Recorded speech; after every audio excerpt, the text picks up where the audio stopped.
Big shakeup inside the People's National Party. President Mark Golding has just announced his brand new shadow cabinet, and the portfolios tell us exactly where the PNP is planning to focus. Let's break it down for you right now.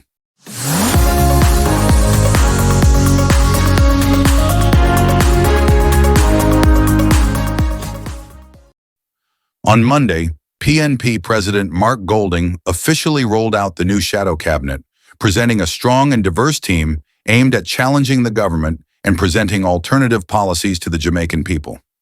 Golding himself will take charge of defense and constitutional affairs, showing he intends to stand at the front line of governance and justice issues. Under economic development, the party has lined up some heavy hitters: Julian Robinson on finance and the public service, with Senator Ramon Ferguson and Senator Lambert Brown as deputies. Peter Bunting will tackle productivity, efficiency, and competitiveness, supported by Senator Cleveland Tomlinson. Dr. Dayton Campbell takes on agriculture, fisheries, and food security, while G. Anthony Hilton, alongside Senator Keisha Anderson, oversees trade, industry, and global logistics. Veteran Philip Paulwell will shadow energy and telecommunications, while Andrea Perkis is placed on tourism and linkages. Young voices like Nikisha Burchell will cover creative industries, culture, and information, and Christopher Brown takes charge of science, technology, and digital transformation.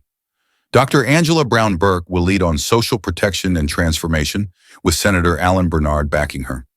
Damian Crawford, supported by Senator Dr. Maziki Tum, will focus on education and early childhood development.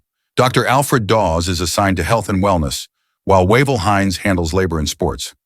Denise Daly, supported by Heatha Miller-Bennett, will represent gender, the elderly, and persons with disabilities. Meanwhile, under physical development, Dr. Kenneth Russell will shadow rural and community development. Lothan Cousins covers land, settlements, and titling, while Dennis Gordon focuses on urban renewal and redevelopment. Mikhail Phillips takes over transport and mining, Ian Hales on water and special projects, and Omar Newell on environment and climate resilience. Richard Azan and Dwayne Vaz will co-manage roads and works, and Senator Floyd Morris will focus on housing and sustainable living. In the governance section, Senator Donna Scott Motley is responsible for foreign, regional, and diaspora affairs. Fitz Jackson holds down national security. Natalie Nita Garvey and Yvonne Rosemary Shaw will oversee local government and participatory democracy. Zuleika Jess shadows justice, while Izat Buchanan is placed on youth and human rights. This well-rounded team is clearly designed to cover every major sector of national life, from finance and trade to education, health, climate resilience, and human rights. The PNP says this shadow cabinet is ready to hold the government accountable while putting forward fresh ideas for Jamaica's future. But what do you think? Will this team deliver the vision the people are waiting for? Drop your comments below. This has been another breakdown on Michy Deck's commentary, where we talk politics, progress, and the pulse of the people. Don't forget to like, share, and subscribe, and stay tuned because the conversation never stops here.